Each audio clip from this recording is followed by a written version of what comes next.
نذیر نقوی صاحب سے گزارش کروں گا کہ وہ مائک پہ آ کے اپنے زرین خیالاتوں سے ہمیں نوازے.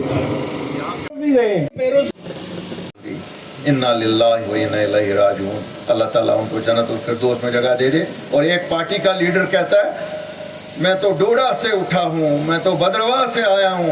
یہی کیا نا اس نے چیف منسٹر بھی بنا, وہاں سڑکیں نہیں ہیں کہ روز لوگ مر رہے ہیں. اور اسی جماعت کا ایک لیڈر یہاں کہتا ہے ہم اوڑی کو جنت بنائیں گے. شاید ایسی ہی جنت جو ان 33 لوگوں کو ابھی مل گئی. یہ وہی لوگ ہیں جو بہت بڑی بڑی باتیں کرتے ہیں, ہندوستان کے سب سے بڑے عہدوں پہ رہے, لیکن کبھی یاد نہیں رہا جس مٹی سے اٹھے اس مٹی کے لیے تو کچھ نہیں کیا. اب ان کو یاد آ گیا ہے کہ ڈوڈا بدرواہ کی ڈیولپمنٹ کریں گے. ارے صاحب آپ تو 50 سال ہندوستان کے سب سے بڑے عہدے پہ بھی رہے, اس وقت آپ کو یاد نہیں رہا؟ آپ تو بہت کچھ گنواتے ہیں, ذرا ہمیں یہ بھی گنواؤ. ڈوڈا بدرواہ کشتواڑ میں آپ نے کیا کیا, کیا پاڈر میں کیا کیا, مڑوا کو سڑک کیوں نہیں آج تک؟ میں تو آپ لوگوں کو اس لیے یہ کہتا ہوں کہ تاکہ آپ بھی ذہن نشین ہو جائیں. یہ لوگوں کے قول اور فعل میں تضاد ہے. آج ایک جماعت کہتی ہے کہ 1984 میں کچھ لوگوں نے سازش کی اور حکومت گرائی. کل ایک جماعت کے بڑے لیڈر نے کہا کیا یہ کسی خاندان کی جاگیر ہے جو حکومتیں بنتی ہیں؟ ڈیموکریسی ہے, ڈیموکریسی میں جس کے ساتھ ایم ایل اے ہوتے ہیں اسی کی حکومت بنتی ہے. ڈیموکریٹکلی اگر ان سے لوگ بھاگ گئے, کیوں ان کو لگتا تھا کہ لوگ جو ایم ایل اے ہیں وہ شاید ان کے گھر کے نوکر ہیں. وقت گیا, اس وقت 84 میں ایک گروپ نکلا جو ہمت والے تھے, جو باغیور تھے, جن کو یہ تھا کہ وہ عزت نفس کا سودا نہیں کرنا چاہتے تھے. انہوں نے اکھاڑ پھینکا اس سرکار کو, اور اس سرکار کے چرچے آج تک ہوتے ہیں. ہم تو شاید 20-22 سال کے تھے تب, لیکن ہمیں بھی فخر ہے کہ ہم نے بھی وہ سرکار دیکھی, اور اس سرکار میں جو کام ہوا ابھی تک لوگ یاد کرتے ہیں. کل وہی لیڈر پھر کہتا ہے 1999 میں جب ہم نے آٹونومی کی ریزولیوشن پاس کی تو پھر صاحب دلی والوں نے ایک نئی جماعت بنائی. ارے ہمیں کیا سنا رہے ہو؟ تم تو اسی جماعت کے ساتھ جس جماعت کی تم باتیں کرتے ہو بغلگیر آج کل ہو. تم لوگوں کو تو نوالے ہی نہیں نیچے اترتے ہیں گلے سے ایک دوسرے کے بنا, لیکن جب نکتہ چینی کرنے کی بات آتی ہے تو آپ دوسروں پہ نکتہ چینی کرتے ہو.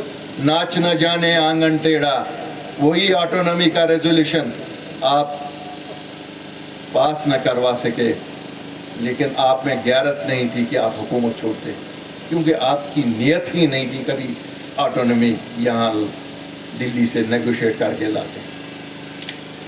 آپ اگر نیگوشیٹ کرتے تھے نیشنل کانفرنس والوں, آپ اپنی حکومت نیگوشیٹ کرتے تھے. آپ نے کبھی جموں کشمیر کے لوگوں کے حقوق کی بات نہیں کی. آپ نے جب بھی بات کی تو بلیک میلنگ دلی کو اس لیے ہوتی تھی کہ ہمیں کیا دو گے وہ. ویسے بھی یہاں اگر آپ 47 سے دیکھو گے, جب نیشنل کانفرنس آئی ہے وہ دلی کی مدد سے آئی ہے, کبھی بھی خود نیشنل کانفرنس نہیں آئی ہے. یاد کریے 1947 میں کیا جموں کشمیر کے لوگوں نے ان کو ووٹ دیا تھا؟ انہوں نے حکومت بنائی؟ کبھی نہیں. مجھے لگتا ہے ایک ہی حکومت جو انہوں نے اپنے بل بوتے بنائی تھی, شاید وہ 83 کی حکومت تھی, جو یہ چلا نہیں سکے. کیوں؟ ان کو لگا یہ ایم ایل اے جو ان کے ایم ایل اے چن کے لوگوں نے بھیجے تھے ان کو انہوں نے اپنے گھریلو ملازم سمجھا. 1987 میں راجیو گاندھی کی مہربانی سے بنی تھی, اور اس حکومت کا خمیازہ ہم آج تک اٹھا رہے ہیں. 2 لاکھ بچے شہید ہوئے, قبرستانوں کی نظر ہوئے, وہ اسی 87 کے الیکشن کی دہن ہے. کیا یہ سچ بات نہیں ہے؟ 1996 میں آپ نے سودا کیا ہمارے شہیدوں کا. اس وقت ہندوستان کے وزیر اعظم جو تھے 1994 میں، انہوں نے کہا تھا اسکائی از دا لمٹ، اور آپ نے sky is the limit Halley copter کو بنا کر 96 میں حکومت کو اپنے نام لکھوایا۔ کیا کیا آپ نے؟ آپ کو لگتا ہے جموں کشمیر کے لوگ بھول گئے ہیں؟ آپ نے کوٹا نہیں لایا، آپ نے ٹاسک فورس نہیں لایا، اور پھر کہتے ہو کہ ہم نے جموں کشمیر کے لوگوں کے لیے بہت کچھ کیا۔ یہی کچھ کیا ہے، سب کو یاد ہے، ہم ابھی بھی یاد ہی کرتے ہیں، لیکن سوچتے تھے کہ ایک نئی سیاست کریں، کیونکہ بہت کھو چکے ہیں ہم لوگ، لٹ گئے ہیں ہم جموں کشمیر کے لوگ، اور جو کچھ آپ نے باقی رکھا تھا وہ 5 اگست 2019 کو بھاجپا نے دیا۔ کیا کیا آپ لوگوں نے 5 اگست 2019؟ اس سے پہلے آپ لوگوں نے ووٹ مانگے لوگوں سے، 2 مہینے پہلے الیکشن جو ہوا تھا، ہم سب نے، میں نے بھی نیشنل کانفرنس کے لیے اپنے ساتھیوں کو بولا ووٹ دے دو، کیوں یہ کہہ رہے تھے 370 اور 35 کو بچائیں گے۔ بچایا آپ نے؟ آپ نے تو غیرت کرسی چھوڑنے تک کی نہیں ہوئی، ابھی بھی اس وظیفے پہ ابھی چل رہے ہو۔